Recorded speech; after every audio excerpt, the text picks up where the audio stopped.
by the 4 or 5 people that you're hanging out with the most right now. Right? Take a look at who you're surrounding with.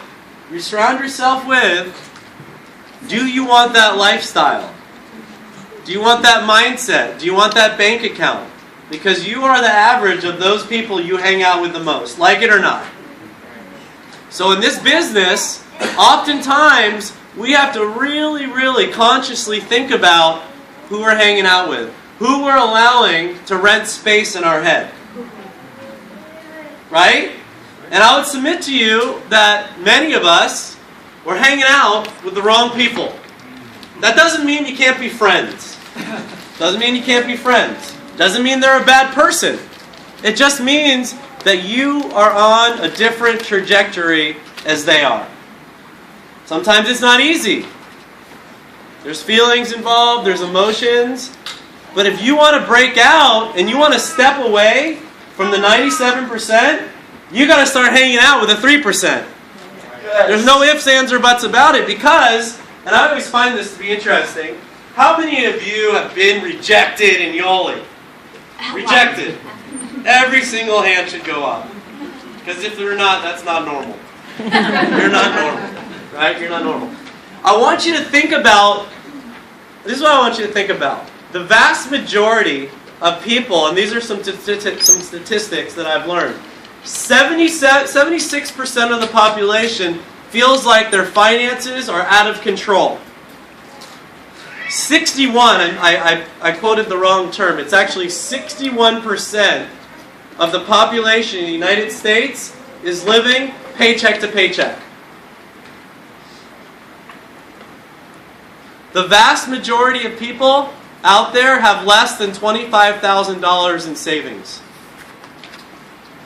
So, insurance actuary statistics. This isn't me talking. This is insurance companies that know a little bit about money and people's lives and all this sort of stuff because that's how they make their money. By age 65, 95% of the population is broke or dependent upon friends and relatives to survive.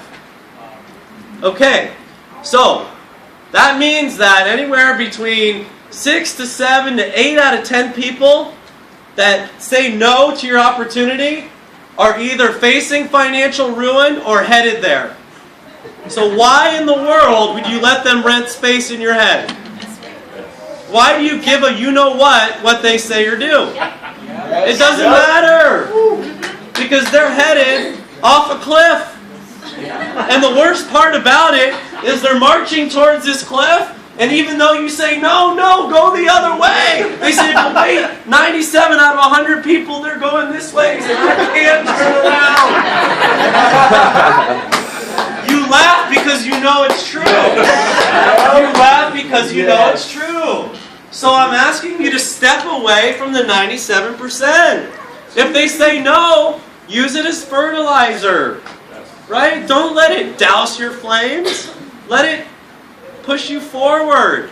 Right? Because at the end of every conversation you have, you're either buying their story or your own story. Right? In every conversation, you're either 1 foot more in or 1 foot more out of the business. Think about this. Most people quit not because of any lack of the business, it's because they allow other people's perceptions of what they're doing influence them. Well, last time I checked, their perceptions aren't paying your mortgage or your rent. Their perceptions aren't putting money and socking away for your kids' education, are they? No. Right? So who cares? And that's the first thing. And truth be known, that's one of the reasons why I was able to be so successful in this business, because I couldn't care less what other people think.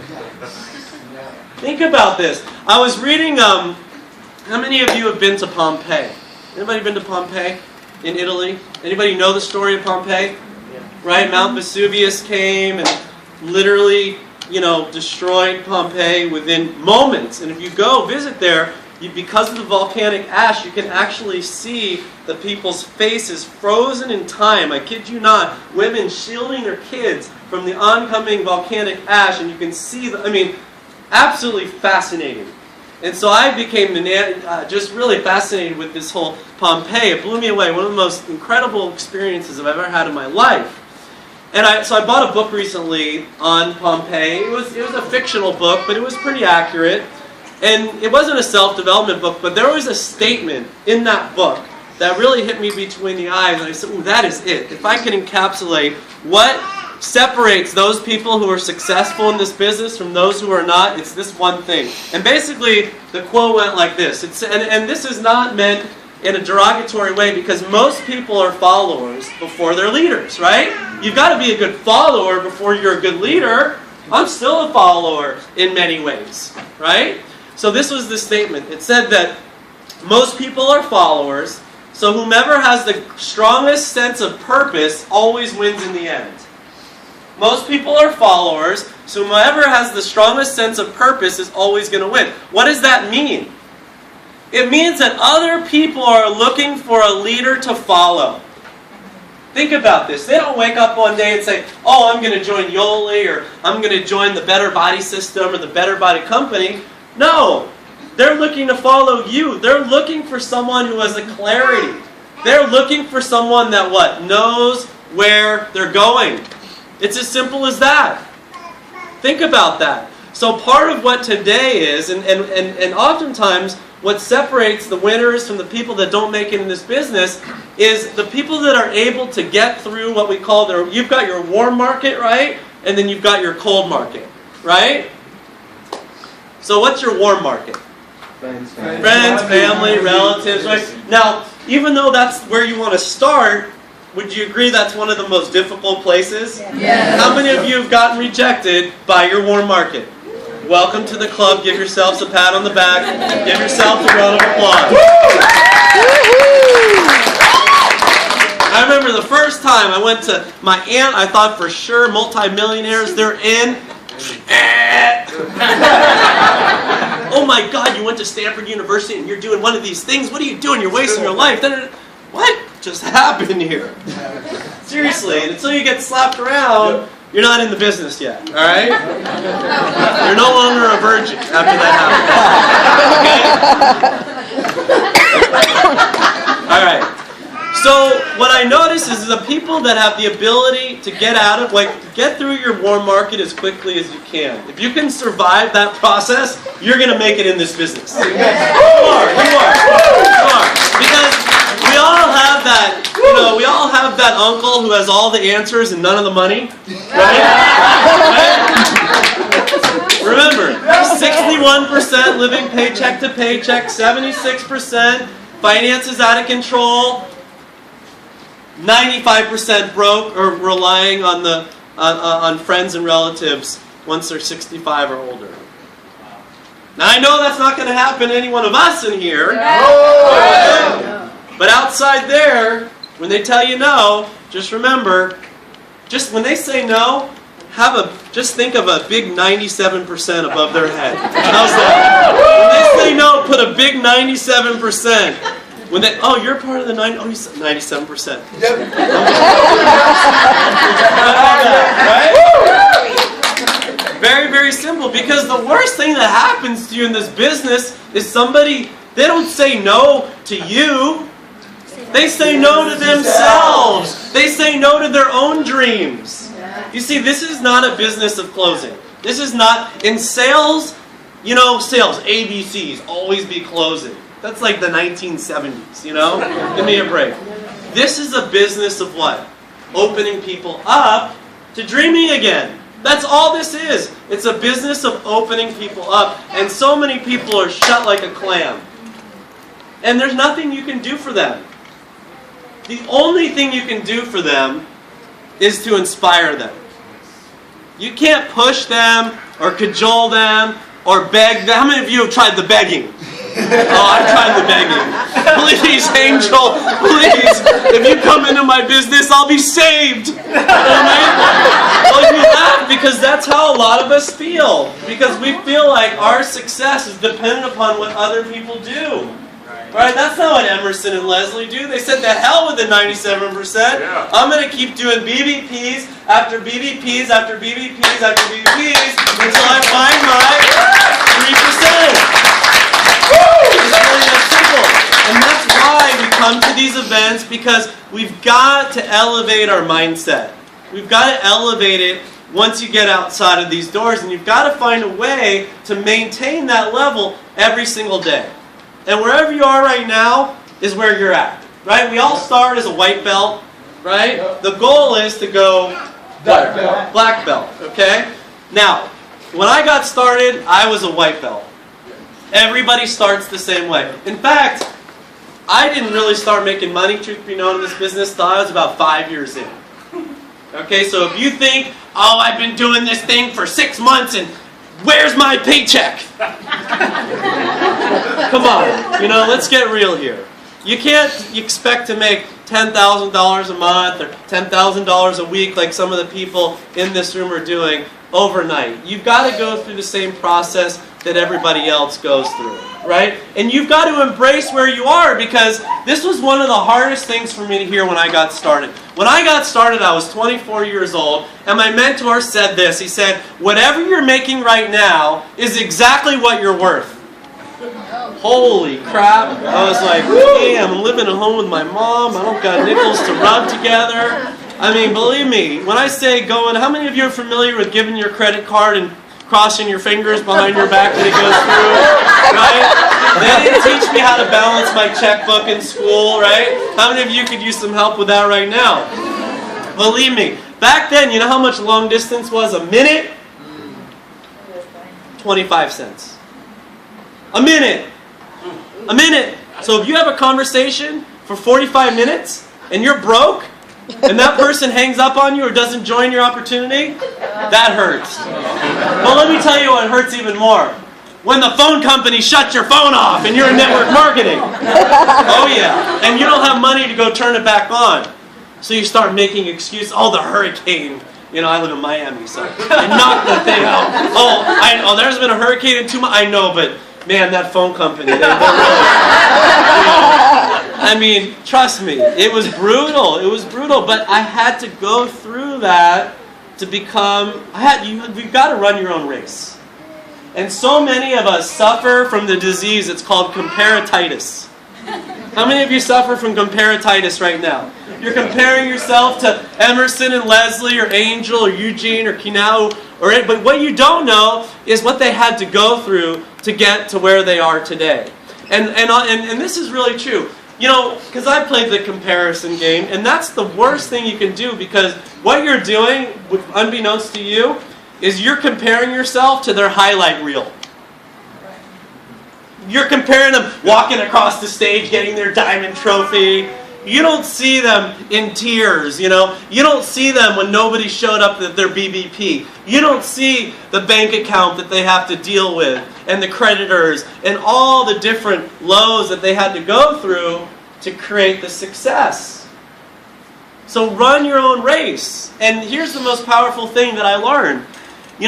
Once I understood that where I was a direct result of every single decision I had made up until that point in my life, was when I became empowered. Because even though I didn't like where I was, living at home with my mom, broke, all my friends out making money, moving on with their lives, at least once I understood that, I was in control. Because if I was where I was because of all the decisions I had made up until that point, doesn't that mean that I could start making some new decisions and start creating some new skills to take me to where I wanted to go?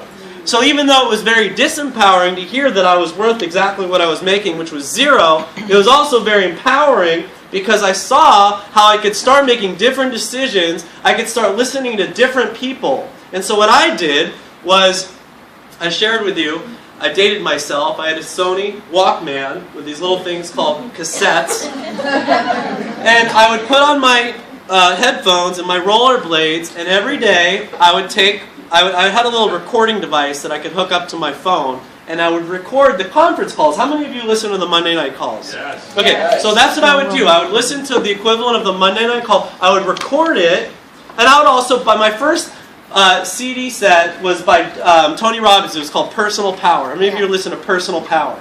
That was my first one. The most impactful one for me, write this down, Angel will agree with this one, was The Psychology of Achievement by Brian Tracy. Anybody listen to that one?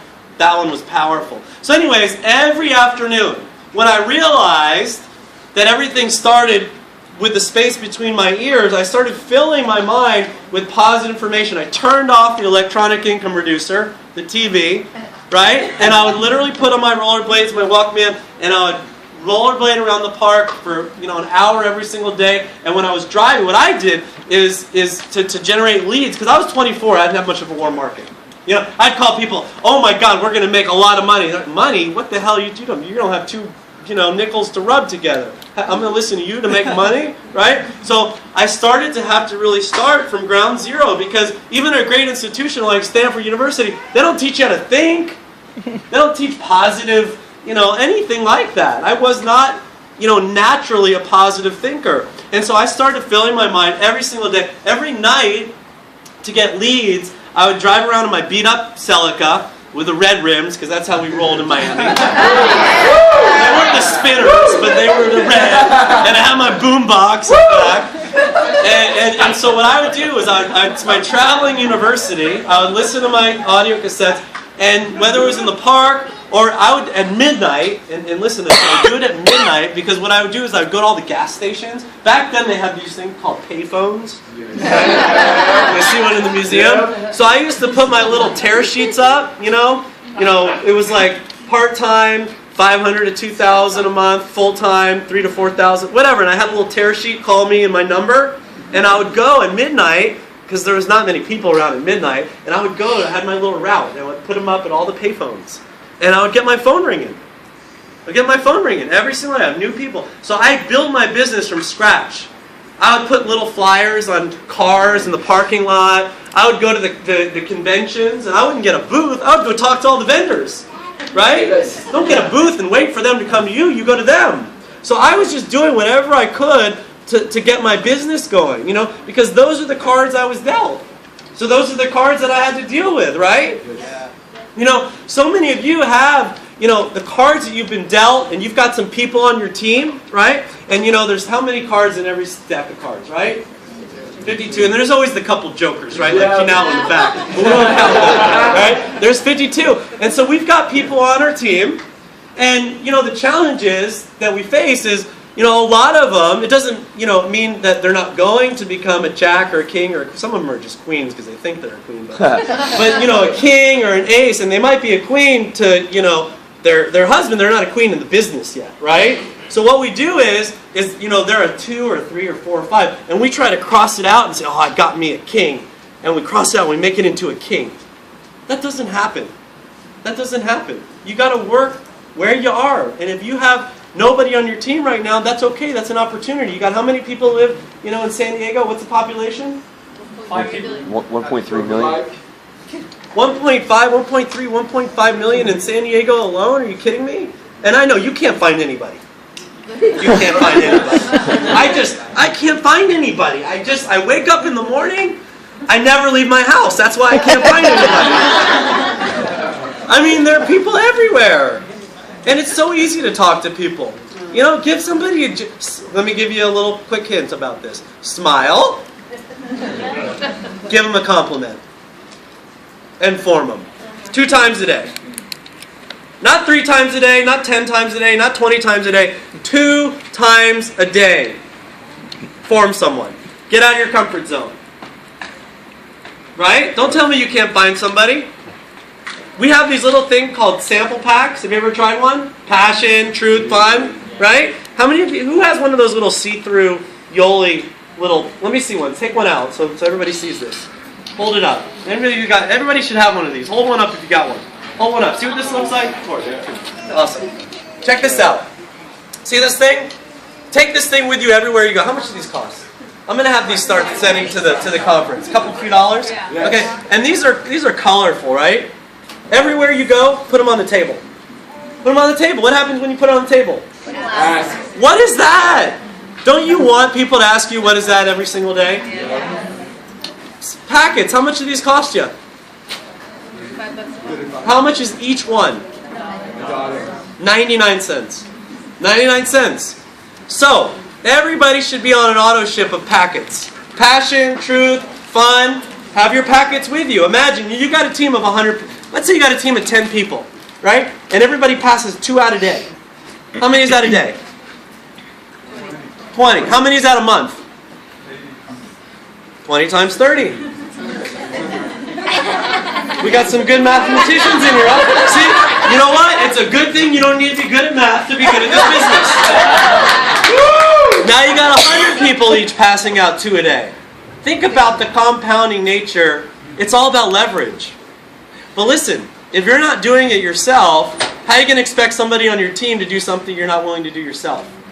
You see, you don't need a rank or a title to be successful in this. A lot of people say, well, when I'm a Ruby, that's when, people are going to start listening to me. That's when my team is going to start following me. No, not at all. You don't need rank. All you need is experience. Because if you've experienced something yourself, aren't you in a position to help somebody experience the same thing? Yes. Let me see, show of hands, BBP, nobody showed. Anybody have one of those? Congratulations. Guess what? Now when somebody on your team comes to you and says, oh my God! Oh my God! I invited people and nobody showed up! You can say, welcome to the club. Right? You're de-virginized, right? But you're not, if you're the person that has a BBP, everybody shows up, you're totally unrelatable. Totally unrelatable. You're like living on another planet. Now you will have people that come into your group that have that happen. There's no doubt about it. And that's the beautiful thing about this business is that if you don't have a lot of contacts, find somebody who does. Right? Some people say, well, I'm only 20. Emerson, how old are you? 21. I don't need this now. Do I need this? No. Yes. Okay. Oh, I think they want you to have it because your voice is going to go out. You got another one tomorrow. Okay. How's that? There you go. All right. I'll try not to scream because that could get pretty crazy. All right. Emerson, how old are you? 12. 21. 12. He's 12. He's freaking 12. Yeah, apparently he's dyslexic too. All right. So, sorry, I just. Anyways. So I would presume Emerson doesn't have a very big warm market, right? I mean, it's not like you're driving around a Bentley and all successful with a big house, right? So my guess would be Emerson found people, and Leslie, that had a warm market, that had a circle of influence. You might say, well, I don't have a lot of money. Find somebody who has money. I don't have experience. Find somebody. It's the only business that I'm aware of that you can start, again, doesn't matter. You can start with 0 in your bank account. Very little time. If you don't have time, guess what? Find somebody who has time. So recruit your weakness. Where else can you do that in America? Start with nothing. There's no other business you can do this, right? There's very, very few ways to get ahead anymore in America, even if you have an education. We talked about that already. It's called self-education, right? Right? Work part-time, right? What's the saying Jim Rohn says? I'm working part-time. Part-time on my fortune. Working part-time on my fortune, full-time on my job. How many of you have jobs right now? That's great. So when somebody says, how much are you making? And you're not making that much? Say, you know what? I'm not making that much right now, but what are you going to say? I'm working part-time on my fortune and full-time on my job. You want to join me? There, I helped you overcome one objection there, right?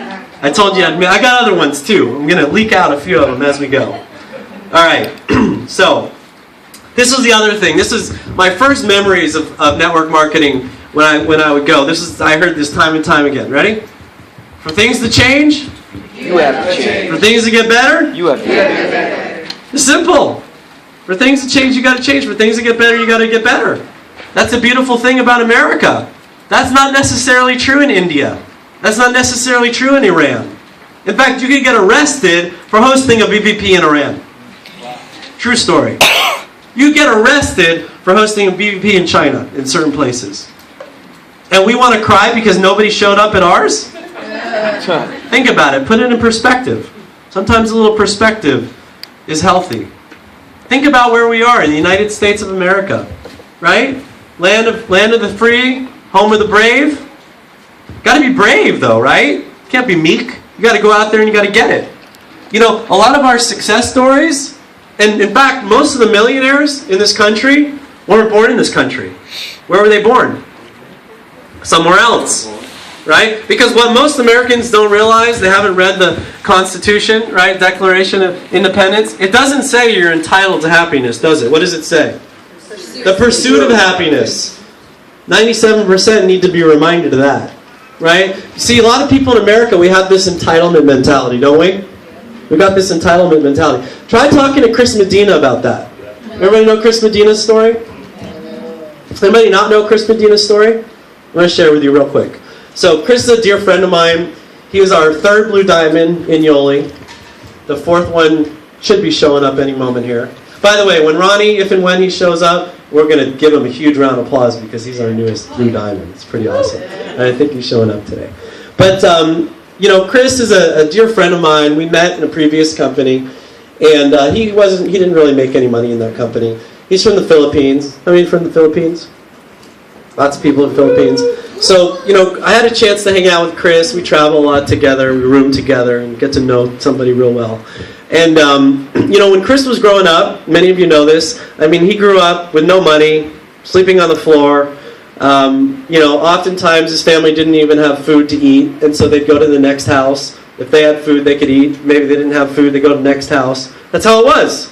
So he came to this country 10 years ago, and he wanted to be a nurse, but he failed the test, so he's a nurse assistant. So he always jokes that, you know, they call America, right, the land of milk and honey. He said, well, to me it was the land of pee and poo, because he was cleaning up pee and poo all day long. And it wasn't in the day, it was in the night, because he worked the night shift.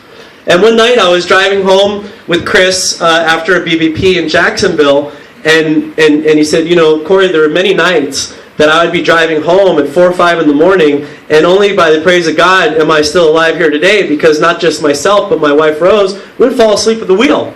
Because you're working all night, you're tired, they didn't have passion back then. And, you know, oftentimes, you know, he literally said, I could have easily, you know, died at the wheel. Well, now he's telling me the story driving a $70,000 Mercedes. When it detects that you're starting to sleep, the steering wheel starts to shake and wake you up. So things changed for him. Why did they change for Chris so quickly? I would submit to you that they changed for Chris because he went through some very difficult challenges. House foreclosed on. Just pretty much lost everything. But even worse than that, he lost his brother. His brother was a police officer in the Philippines, ran into some trouble, called his older brother Chris to say, Chris, you know, I'm having some challenges, you know, I'm getting some threats, and Chris was powerless. Couldn't bring him home, couldn't even fly out to help his little brother. Brother gets murdered, tragically. Changes Chris's life forever. You know, what do you do when your youngest sibling is murdered and you feel like it was your fault, even though it wasn't, clearly? So Chris had a decision to make. You know, is he going to kind of wallow in his misery and you know, act like the 97%? Or is he going to use that to fuel his desire and make sure that he never puts himself or his family in that position ever again? So what he did is he actually had to humble himself. He had to borrow a credit card from his sponsor, or from actually someone in his downline, so he could fly himself and his mom out to Philippines for the funeral. And Chris came back from that a changed man. I call him Neo now. Right? I love The Matrix. Anybody else love The Matrix? Because everything you really want to know is in that movie. I mean, it's true. It all comes down to belief. You know what I mean? It really, you know, what's this saying? Remember, Neo says to Morpheus, he says, you mean I can really dodge bullets? And then what does Morpheus tells him? He goes, Neo, when you're ready, you won't need to dodge the bullets. Yeah. Remember that? And he can stop them. And that's what happened to Chris. He all of a sudden said, you know what, enough is enough. I'm just going to do this thing. And he had that attitude that you really need to have as an entrepreneur. You know, you walked in here maybe not knowing what you were getting yourself into. Maybe it was your first time, whatever. Most of the 97% are something called problem-oriented. That the lens that they experience life is problematic and dramatic. Drama. Everything's drama or problem related. Right? And an entrepreneur, and I didn't even know what entrepreneurship was in college. I only figured it out after I opened my nightclub and I read a little article. I'm like, that's me. I'm an entrepreneur. Entrepreneurs learn to be solutions oriented. That's the only difference. That's my hope and desire for you today is every time something happens in your life, reframe it as a solution and not a problem. That's what he was able to do. You start asking yourself, most people, they frame questions, because really your life is determined by the quality of the questions that you ask yourself, is it not? Right? The higher quality questions you ask yourself, the higher quality life you're going to have. Right? Most people frame their questions, why? Right? Why, why woe is me? Why does that, they see problems as personal and pervasive. Meaning that, why do the bad things always happen to me? That's how most people frame questions. Why am I always the one that has a BVP that nobody shows up at? Why am I always the one that's struggling here? Why can't I be more like Emerson and Leslie? Why, right? No, it's true. Right? Can you relate to this? Yeah. What entrepreneurs do is they simply reframe it and they say how.